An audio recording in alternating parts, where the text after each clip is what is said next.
Salam, bu gün sizə Excel-də borcların izlənilməsi sistemini təqdim edirik. Bu sistem şirkətinizdə və müəssisənizdə borcların izlənməsi üçün çox rahat avtomatlaşdırılmış bir sistemdir. İlk öncə olaraq yeni bir kontragent yaradırıq.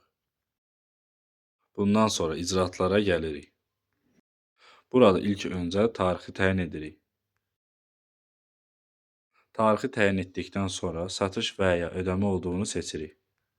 Siyahıdan yaratdığımız firmanın adını seçirik. Təyinatı üzrə ödəmə üsulunu seçdikdən sonra məbləği qeyd edirik.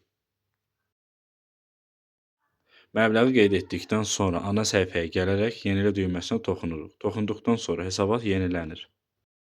Yarat düyməsinə toxunaraq yeni icraat yaradırıq. Bu icraatları digər kontragentlər üçün edərək hesabatı yoxlayırıq.